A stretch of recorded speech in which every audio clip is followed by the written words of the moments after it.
No, no, don't worry. Thanks so much for helping. Didn't do much. Just pray that we keep How you doing, Doc? Just all right. Very summary. Go on. So if I could just ask you to say your name and what your role is today. Actually, can we move a bit down there because there's a bit too much sound around. Too much sound. Keep them quiet, please.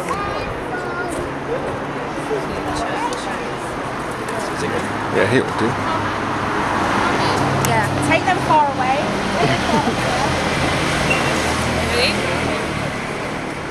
Yeah, go on. Yeah, so if I could just ask you to say your name and what your role is here today. I'm the Reverend Mark, and I'm the area dean of Kensington. So Kensington, group of churches, 14 churches, stretches from the poshest bits further south, kind of Third Road, where the Natural History Museum is all the way up past the Grenfell Tower and on into Kensington. And we're 14 churches in massively socially diverse community. And we all wanted to respond, and so we had to coordinate that response so that the churches that were on the front line, like St Clement's and the St Clement James Centre, got all the help of the 14 churches. And Latimer Christian Centre and the Methodist Church and the mosques and the Hindu temples all kind of Working together. I mean, there was a picture on Wednesday afternoon where there were local Sikhs from Southall who'd working for an educational charity who decided that they weren't going to do their educational stuff that day. They got into their van, they bought pallets of water, and they drove down to North Kensington and they just handed out bottles of water in the street. And we were so grateful for their help. It just came at the right moment where it was a baking hot day, and we were running low on water, and they just handed out water to residents and firemen and policemen. And then inside you had every representative of the community, the diverse community, seeking shelter and taking refuge. And you had all kinds of members of the community from all kinds of backgrounds and all kinds of cultures inside helping. And that's Kensington and that's London. You know, whenever stuff happens, we come together and we stand together. Do you guys have any pre-planning for of how to work together for when disasters happen, or did it come together naturally? How did that happen? I would love to say yes. The answer is no. There was no plan. There was no folder that we opened or document we downloaded. I walked down the road at 6:30, blue sky, burning building. Arrived and thought there were local priests on the scene and local church volunteers who'd been there since 3:30. They'd opened the doors at 3:30, receiving evacuees in, helping out, and I just thought what I needed was a little bit of coordination.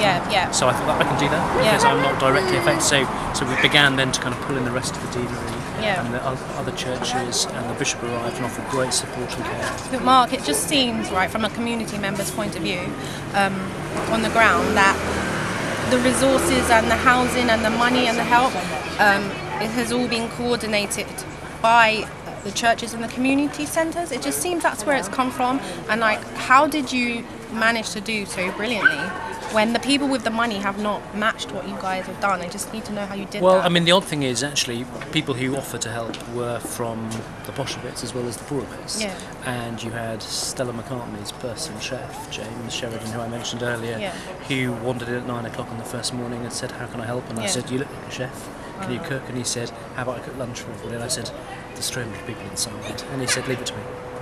And then he came back at lunchtime with 300 meals. I mean, okay, it was vegetarian, vegan and gluten-free, and I'm a meat eater. So I said, these people have been through enough. There was lots of avocado flying around. There was artichokes and quinoa and that sort of stuff. So, and he did that yesterday, and he came back today and today again.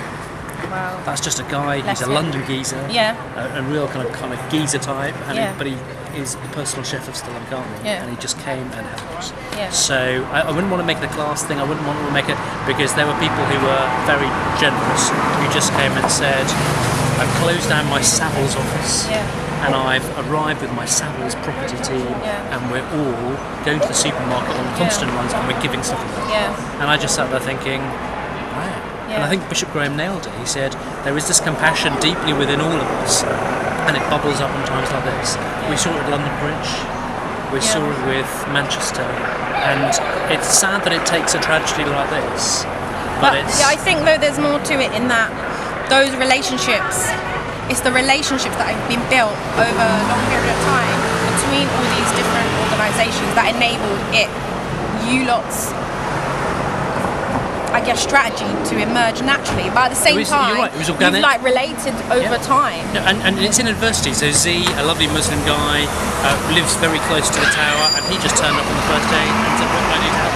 Yeah. And he worked cheek by jowl with Sikhs and Hindus and Christians, and we just got on with it. And he's been working around the clock, basically, just to do what he can do to help, because it's his community, and he just loves it. Yeah.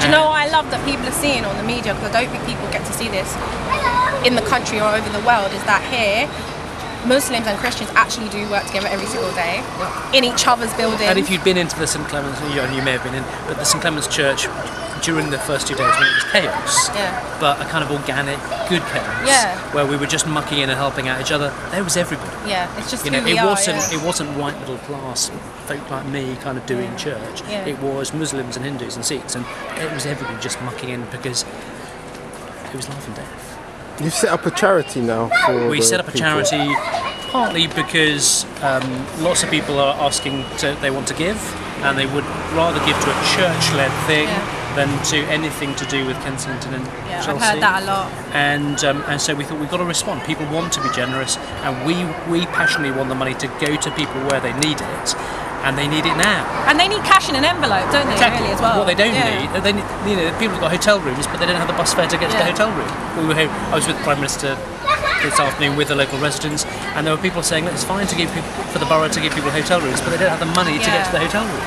And it's fine to give clothes, but people need uniforms, work clothes, specific stuff. And often they don't need, and people were hugely generous with the clothes they bought in. I think people had just gone to their wardrobes and gone. But that meant that there were party dresses, and I was thinking, I'm not sure they need, but never mind. But it was really kind and really generous. And also, if the council give the money, then they would have to probably do it through bank accounts and all kinds of official ways. applications. As opposed to people haven't got the Prime Minister their heard this bank afternoon accounts people saying we don't have, and the Prime Minister convened a meeting of all the departments, and it sounded like she banged a few heads together, and she said we need to respond because people don't have identity to get access to the bank accounts. Exactly. They don't have they haven't run out going, I must get my passport. And so and she's saying therefore we've got to act. We need to help people. They need cash now. But many of them have got bank accounts, but they just can't get hold of them. So therefore, they need cash now to help them through the period.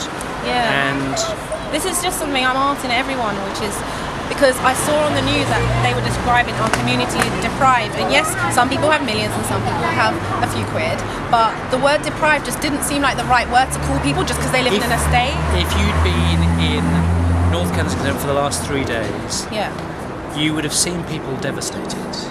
You would have seen people utterly distraught, like this guy Ray who'd been looking for his friend for about a day. But you wouldn't say they're deprived.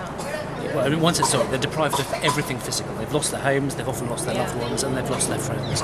But they're not deprived of compassion and love and life. And there was even, dare I say, even in the darkest moments, there was a bit of banter and a bit of laughter. Everyone's they're got not deprived. They've got rich spirits. They're emotionally rich, and I just sat there thinking, I'm working with all kinds of people. We're all knackered. And yet, I love London. This is London.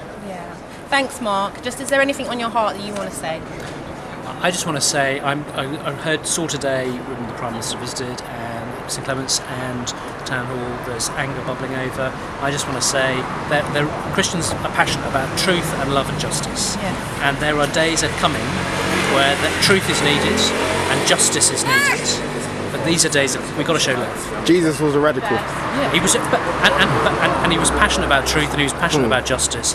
But he was also passionate about showing love. How can people donate to your charity?